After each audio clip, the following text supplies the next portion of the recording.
иҷрои нақшаи даъвати навазкарон дар шаҳри Душанбе махсус ду фарзанд доштагӣ бошӣ ё ки ягон беморӣ дошта бошӣ метавонӣ ки хита нигоҳ дигӣ.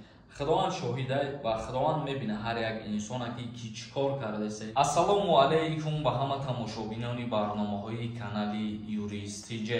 Тамошобинони азиз, ҳатман дар видео лайк монда то охирша тамошо кунед. Баҳри шумо ахбороти нав пешниҳод мекунем ва баъдан комментарияҳоро мехонем. Дар ҳамиҷа як чиза қайд карда мегзарем.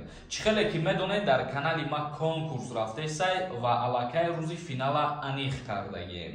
Ногуфта намона 300 донаи дига билет мондагиай. Нафарое ки тамошо кардесен як ҳаракати дигар кунен, бениҳоят хуб мешавад, билетҳои мо тамом мешаванд. Ба 1500 рубл 25 дона билетон метиҳем. А нафарое ки мехоҳанд як билет харидорӣ кунанд, нархи як билет 200 рубла дар бар мегирад. Номерои WhatsApp ки дар рӯи экран дидесен, дар ҳамин номерои WhatsApp картаи Сбербанкам ҳастай. Карта ба номи Мунис меброяд. Сумта мепартои чек тароӣ мекунӣ тамом. 68 дона приз дора конкурс, 5 та путёвка барои нафарҳое ки аз ҳамада билети бисёр мехаранд. ҳаракат кунед амакаса. Ҷанбасти 10 рӯзи даъвати навазкарон. Вазорати мудофиаи ҷумҳурии Тоҷикистон гуфт, чанд фоиз нақша дар ҷумҳурии Тоҷикистон иҷро шуд. Аз аввали моҳи апрел дар ҷумҳурии Тоҷикистон даъвати навбатии шаҳрвандони соли таваллуди 1996 то 2005 ба артиш оғоз ёфтааст. Дар давоми 10 рӯзи ҷараёни даъватии навазкарон, комиссияҳои даъватии шаҳру ноҳияҳои ҷумҳурии Тоҷикистон иҷрои нақшаро ба 40% баробар донистанд. Яъне ки дар умум бигирем, агар сар то сари ҷумҳурии Тоҷикистон аллакай 40% нақшара ба анҷом расонид дар муддати 10 рӯз. Дар ин бора дафтари матбуоти Вазорати мудофиа бо нашри як иттилоот хабар додааст. иҷрои нақшаи даъвати навазкарон дар шаҳри Душанбе махсус 30% баробар шудагиай. Дар давоми 10 рӯзи ҷараёни ин маъракаи муҳими сиёсӣ, комиссияҳои даъватии шаҳру ноҳияҳои тобеи ҷумҳурӣ бошад, иҷрои нақшаро 57% баробар намуданд. Манбаъ меафзояд, ноҳияҳои Лахш, Нуробод, Рашт, Тоҷикобод ва Сангбору шаҳри Ваҳдат нақшаро пурра иҷро намуданд. Дар вилояти Суғд бошад, то имрӯз нақшаи даъваткунӣ ба хизмати ҳарбӣ баробар ба 24% шудагиай ва дар вилояти Хатлон бошад баробар ба 34%. Ногуфта намона, аввалин шуда вилояти Мухтори Кӯҳистони Бадахшон дар муддати як рӯз нақшаи худша 100% иҷро кард. Даъваткунӣ ба хизмати ҳарбӣ дар ҷумҳурии Тоҷикистон аз 1 апрел сар шуд ва то 27 мая давом мекунад. Тамошобинони азиз, ин буд як ахбороте ки бисёри шумо мехостед дар ҳамин бора бифаҳмед. Мо ина пешниҳоди шумо гардонидем. Акнун комментарияҳоро мехонем ва ба саволҳои шумо ҷавоб мегардонем. Дар ҳамиҷа ба ҳамаи шумо як чиза хотиррасон мекунам.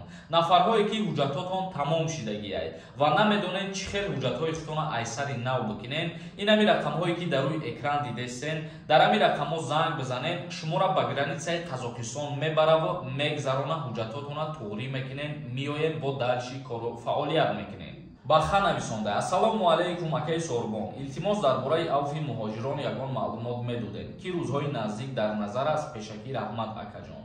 Дар бораи авфи муҳоҷирон ма чандин бора гуфтаистам ки то президенти Федератсияи Русия қонунша қабул накунад, ҳеҷ кас аз пеши худаш ҳечӣ гуфтан наметавонад.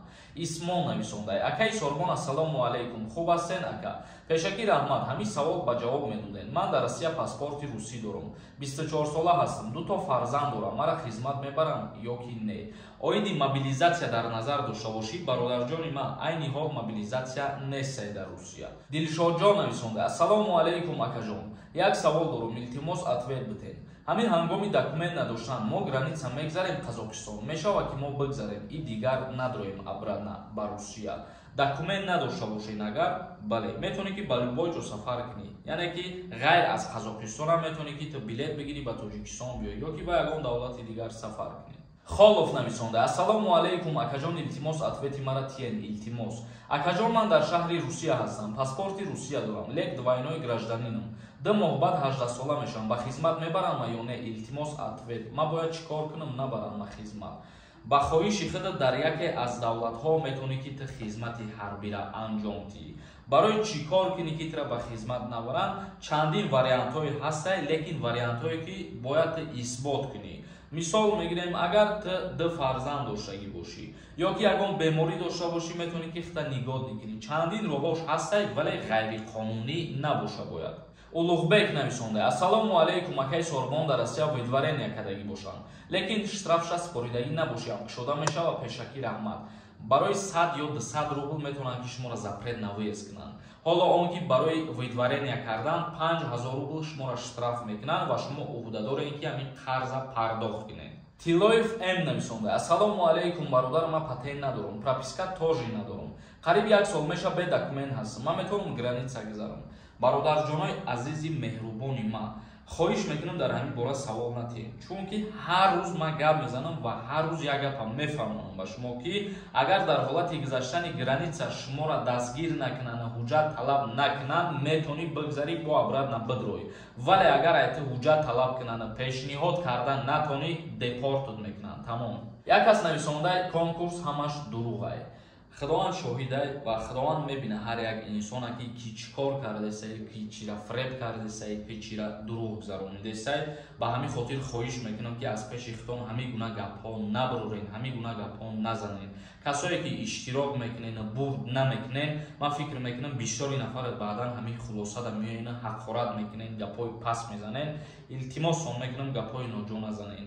Дар конкурс и хел нестай ки ҳамаи шумо бибред як бора. Мисол ай байни 10,000 билет 100 нафар ё 150 нафар соҳиби приз мешавад. И доф ки набиред, и дофи дигар мебиред. Ба ҳамин хотир дуруст буфаҳмен, гапи ноторӣ нанависен. Волк нависонда: салом алейкум, акай январи 96 мебаранд хизмат. Моҳи январ ту 27 сола шидагӣ бошӣ, аз даъваткунӣ ба хизмат аллакай озод ҳастӣ бародар. Саидов нависонда: ассалому алейкум, акай сорбон, як саволи важне дорам. Ман гости дромадагиам. Россия ба основанияи падарам виннажительство споридагиам. То гирифтани ВНЖ кор кардан мумкин ё ин ки не? Дар ҳолате ки ту ҳуҷҷат споридӣ барои виннажительство гирифтан, агар дар ту як коғаз дода бошанд ки ту бо тариқи ҳамон коғаз бе регистратсия ва бе патент гашта метавонӣ, бале. Агар ки додагӣ набошанд, мутаассифона не, кор карда наметавонӣ. Чунки баъзе ҳолатҳое ҳастанд ки ҳамун справкара баъзе инсонҳо гум мекунанд ё баъзе инсонҳо дастрас намекунанд аз ҷои ана ҳамун майи документи. Илҳом Тиҷей нависонда: ассалому алейкум, ака ҷавоб де. Як кӯдак дошта бошӣ, хизмат баранд. Дуюм кӯдак шава, ай хизмат ҷавоб метаҳанд, ҷавоб пурра бугӯ. Бале, дар ҳолате ки ҳамсари шумо агар ҳомиладор бошад, шумо як фарзанд дошта бошед ва хизмати ҳарбида уже 1 сол ё ки ним сол вақтон гузашта бошад, дар ҳоле ки дуюм фарзанди шумо ба дунё омад, дар муддати 20 рӯз ё 30 рӯз анамун ҳуҷҷатҳоро тахт мекунед, ба част пешниҳод мекунед, ба комиссарияти ҳарбӣ, ана баъдан шуморо ҷавоб медиҳанд барои дуюм фарзанд ба дунё омадан. Ғолибов нависонда: ассалому алейкум, ака ман кредити телефон дорам. Граница гузаштам набуромад, Тоҷикистон рафтанда меброя. Ихели гап нестай ки наброяву ай қарз пардохт кардан озод мешай. То ҳоле ки ту қарза пардохт накунӣ, вай дар ба задани сахранӣ меиста ба номи ту. Ҳасанов нависонда: ман Россия омадам, дар мигратсионка гости нависам. Метавонам ки граница гузарам, работа бинависам, баъд документ кунам. Бале, граница мегзари, ай сари нав мигратсиони картаи работа мегирӣ ва документ мекунӣ. Мирзоев нависонда: салом, акай сорбон, давоми таҳсил баъди хатми коллеҷ хизмат мебарам. Баъди хатми коллеҷ, бале. Мутобиқи қонунгузории ҷумҳурии Тоҷикистон дар бораи хизмати ҳарбӣ ва уҳдадориҳои ҳарбӣ, оиди нафарҳое ки коллеҷ мехонанд, омадагӣ ҳастаи дар як моддаш ки шаҳрванд баъд аз таҳсил кардани коллеҷ, баъди хатм карданаш, вақте ки ба 21 сола расид, ба хизмат даъват шавад. Тамошобинони азиз, ба ҳамин навори имрӯзара ҷамъ баст мекунем. То видеоҳои оянда, худованд ҳамаи мо шуморо нигаҳбон бошад.